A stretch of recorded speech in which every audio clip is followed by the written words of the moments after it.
Alright, so let's take a look at the forward selected to represent the Super Falcons in the upcoming Women's AFCON in Morocco. Please don't forget to like and subscribe. Thank you very much. First, we're going to start with Fosu Adegoke, CSKA Moscow forward, has been part of the Nigerian women's setup since the youth level, played at the under-17 and the under-20 level, and actually played in 3 World Cups for the Super Falcons, scoring in the 2nd World Cup that was against Sweden in 2015. She kind of had a drop of form lately, and I kind of attribute that to the ending of her time in China. There was that period of time that the league was not on and they were not active, and I think that kind of affected her. Now she's with CSKA Moscow and she's performing pretty good with the team, scoring goals, so hopefully she brings that back into the Super Falcons because she's normally a player the team depends on. Next up, Vivian Akuchukwu, Gentra FC forward, formerly of Rivers United, was part of Rivers United's WAFCON team and she performed really good in that tournament. Also was part of Rivers United's CAF Women's Champions League squad. Not too many appearances for the senior women's national team, although she has been called up a few times, and she did have that second half brace against South Africa in the Aisha Buhari Cup. Next up and moving on, Chinoyeren McLeans, a striker based in Poland. I believe this is her first call up for the Super Falcons. She was actually the top scorer in the Polish league last season. A big, strong striker, good finisher of the ball. A lot of people say she reminds them of Desire Parnose. I mean, when you get compared to a player like that, you know you're doing something right. Next up, Ifeoma Numonu, Gotham FC forward. She can play as either a striker or a winger. Made her first appearance for the Super Falcons at the Summer Series in the US, but it was until against Ivory Coast in the Women's Cup of Nations qualifiers where she got her first goals. She scored a brace against Ivory Coast in the first leg. Then she also scored against Canada in a friendly. With the Super Falcons, it will be interesting to see how the coach lines up the team. You have Oshuala coming back into the side, I believe, for the first time since the matches against Ghana. Then you have Ifeoma, who was basically the star of the team in between that time. So we like to see how they line up and also how they combine with each other, what the connection would be like with Oshuala and Ifeoma Numonu.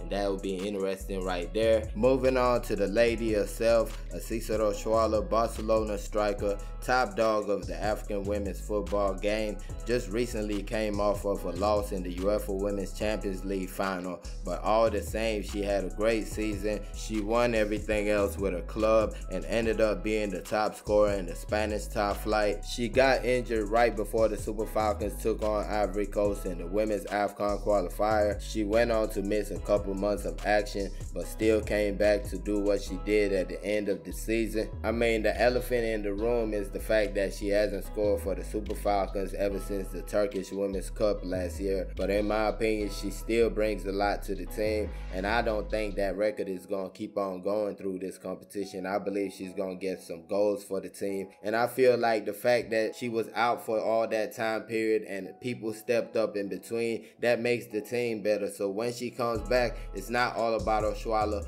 Other players are going to get involved. Other players are going to step up for the team. And that would not only make the team better, it would lessen her load and make it easier for Oshuala to get some goals in this competition. Next up, Uche Kanu, a forward who plays for UANL Tigres in Mexico. She was part of the same under-20 setup as Asisat Oshuala, came up second place at the 2014 World Cup. She was also part of that team. Right after that World Cup, she went off to the US, attended college in the US, destroyed all kind of records over there. She was top scorer at the last WAFCON that the Super Falcons participated in, and she also went on to the last World Cup with the Super Falcons. She scored 2 goals against Ghana in the Women's AFCON qualifier and also had some good performances against Ivory Coast and Canada. Moving on, and last but not least, Gift Monday, Bielsa Queens forward. I believe she's on loan to Bielsa Queens. She was also on loan last season at Rivers Angels when when they played in the CAF Women's Champions League. She was not originally on the list. She actually made her way onto the list after some good performances for Bielsa Queens in the NWFL Super 6. Just like Vivian Akuchukwu, she has had more call-ups than appearances for the team. She did have a brace for the Super Falcons at the Aisha Boari Cup against Mali, and she also had 2 assists against South Africa. Not too sure if she's going to be getting any playing time in this competition, but I do believe she's a quality player. If called upon, she can definitely do 1 or 2 things for the team. And those are the forwards selected to represent the Super Falcons at the upcoming Women's AFCON in Morocco.